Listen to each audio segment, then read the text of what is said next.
today we will be presenting the idea on a United Nations Civil Society Envoy, which would enable greater participation, support inclusive convenience, and drive the UN's outreach to the public and the civil society organizations. Because of this, I'm happy to announce that two experts on this topic have joined us to discuss the United Nations Civil Society Envoy. On the one hand, we have with us Lisa John, who is the Secretary General at Civicus. On the other hand, we have Mandeep Tiwana, who is also part of Civicus, as a Chief Programs Officer. For you to get more familiarized with this topic of the United Nations Civil Society Envoy, we send you 3 challenges ahead during 1 week in which you were asked to give a response about some questions particularly. We had 3 questions for you. The first challenge related to the role of civil society in our existing system of global governance, and there it really can be argued increasing importance. So we invited you to think about the role of civil society organizations, what they play in the international system, what they can achieve, and how their influence can be seen.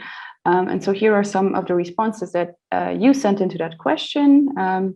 So that civil society acts as a bridge between citizens and governments, because they are, of course, basically citizen lobbies that organize themselves to bring issues to the attention of the UN and member states. Second challenge that we asked you to look at were some of the difficulties that civil society organizations encounter in gaining access to global governance, and then, of course, specifically the UN system, which is the focus of our talk today.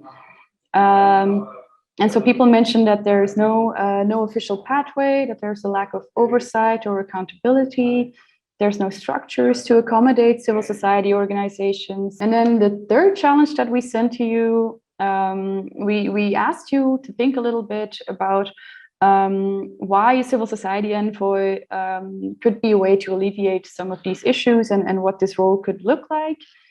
And so a lot of people pointed out climate change as an important topic. Somebody also mentioned that this UN civil society envoy that this office should maybe have manageable areas of work that are specialized in some of these topics. The idea of a civil society envoy is something that we have been, pushing for quite some time, along with several other organizations and coalitions, including Together First, Coalition for the UN We Need, and of course the We the People's campaign. If we look at the opening words of the UN Charter, they begin with the words, "We the Peoples." But we know that a lot of the business of the UN is carried out by bureaucrats.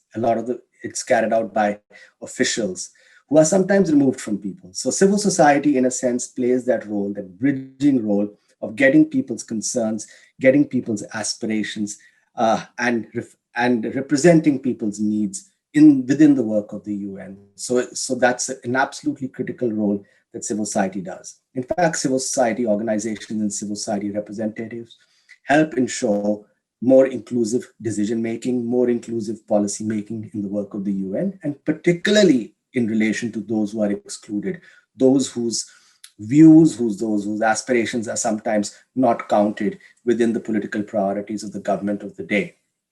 Civil society organizations also help with innovative problem solving to complex development solutions. In many instances around the world, where state apparatuses fail, civil society organizations provide important service delivery and essential services to people who are at risk or whose services, to whom services are not fully delivered.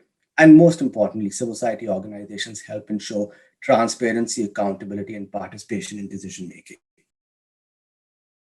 So now we can jump to the next section. And for that, basically, Lisa is going to tell us, or she's going to give us some arguments in regards to, or regarding, why should we support this initiative and what are the pros of it?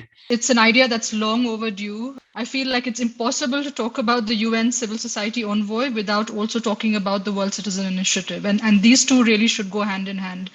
So we shouldn't settle for the position of a CSE being created, which would be relatively easy in terms of structure for the UN to do, and then have to wait another 10 years for the citizen initiative to come into fore, right? I mean, these are two things that have to work together, because the ultimate objective of the envoy is to ensure greater diversity of citizen and civil society voices are represented and heard within the UN system, and there's greater accountability to people-powered movements and social movements on the ground through the work of the UN. We certainly need this, and we certainly need more visionary leadership, more openness from the United Nations to make the UN fit for purpose in the 21st century. The UN is, of course, a very different institution, or the world has changed very much since the UN started.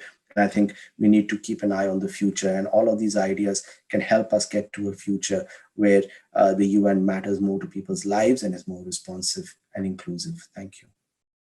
We want to thank all of the attendees for your time and for taking part in this amazing discussion. Deep and Lisa, also thank you so much for your time, for your collaboration. We also want to thank the GLS Treuhand organization for the financial support to make this happen. And do not forget that on September the 8th, we will have our very final session. And we also expect to count you in. So that being said, thank you so much for your participation, and we hope you have an amazing rest of the day.